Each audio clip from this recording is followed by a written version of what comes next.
Okay, this is a Black Lives Matter moment. All right.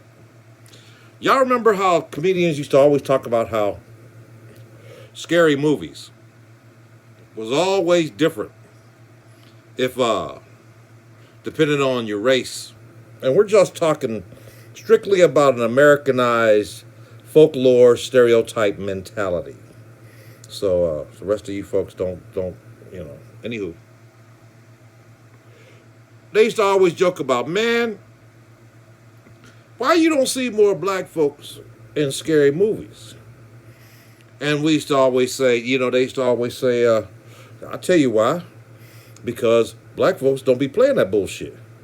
You know, every time you be in the movies and you watch it, it's white folk. What they do, don't go through the door. What they do, go through the door. You know what? Fuck that. I'm going, where's Johnny? They got Johnny. I'm going to get, don't go, girl. Don't, a lot of this started off in our cultural history as far back as vaudeville and whatnot. Always with before Laurel and Hardy, there was Amos's and Andy's types that people used to enjoy the analogy, the spook, spooking. Oh, why'd they call it spook? Because they were always spooked. Boy, they get a spook. They don't do, you can't get nothing out of them. They just freeze up. And yet we've got a lot of people today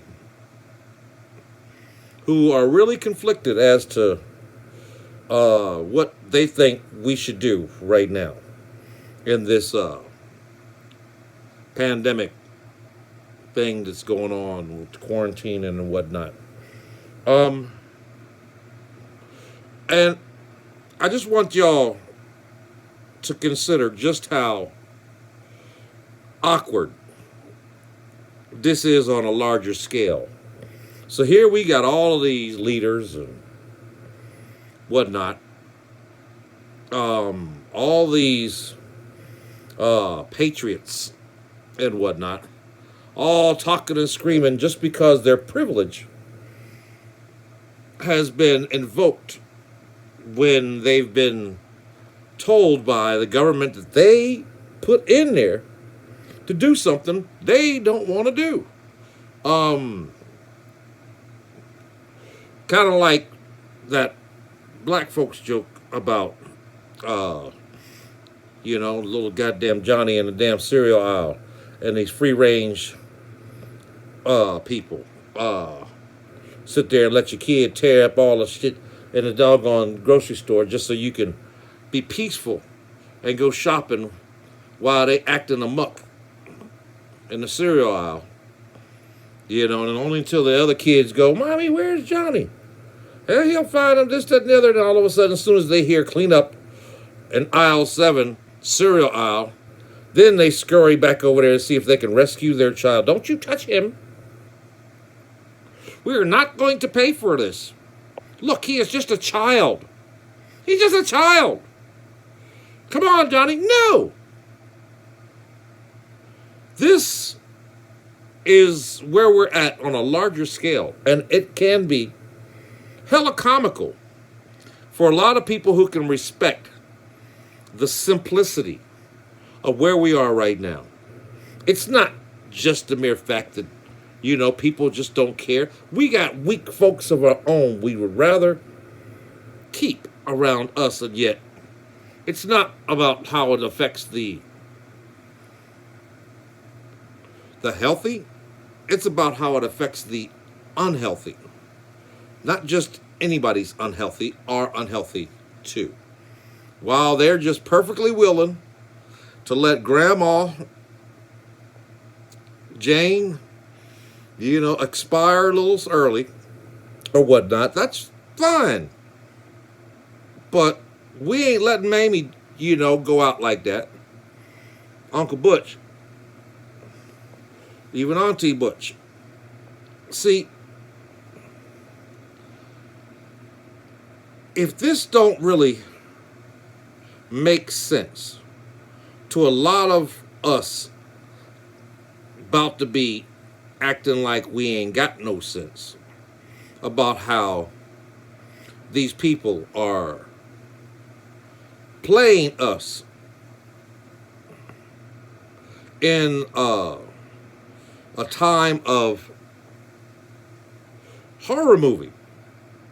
This is a fucking scary movie. It might not be totally scary to some, but it's Holocaust scary to others, and yet the issue about the instinct is most important to people of color because there's a difference. And it's always been a genetic, cultural, historic difference in the caliber of these people culturally. You know, this goes back farther than just America. We've got the Marie Antoinettes, let them eat cake. We've got Napoleon. We've got the Crusades. We've got the Egyptians. And, this let my people, while many of us are, suffering from the lack of labor, lack of jobs, like this, that, and the other.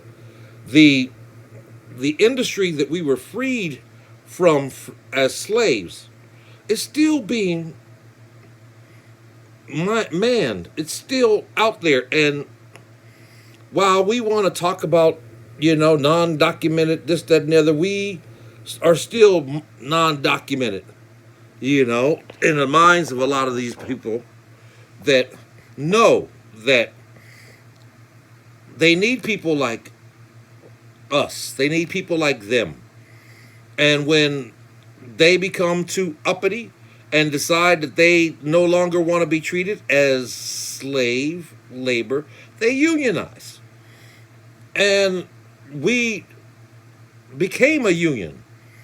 And it's in our preamble, and yet I don't nobody believe that shit. They just want you to stand for the damn anthem like everybody else. Be a good patriot. Respect the country that treats you better than it treats its white trash.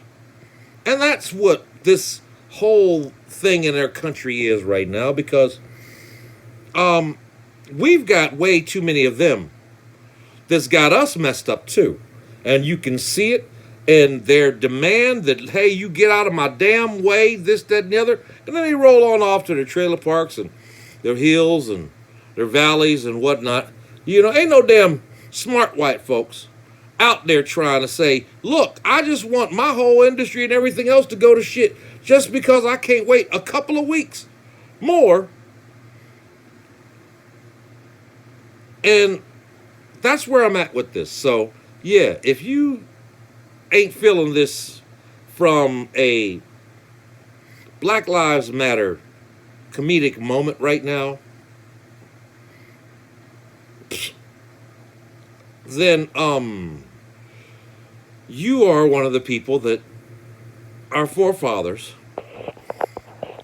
made a federal holiday called Black History, just so that maybe, just maybe, you could understand why we be so spooked about shit that most times relates to all of us, but you just can't stand the mere fact that we have been screaming this whole racism, reparation shit since the beginning of American time. And God damn it, that in itself should be a better indicator of the mere fact of the general state of whom we are, because the last two cycles are now becoming the majority. People of color are now overpopulating this great country, everyone else believes that they were inbred to own while still fearing the world domination. We are a world now. This is not a joke. This is not something that you can have a vote as to who stays and who goes. And if in fact you still have that kind of mentality, enough that this kind of gets you in your feelings just enough, maybe, just maybe, you'll find a moment of finding my Cash App and send me a couple of bucks, because nothing says thank you like cash. You good?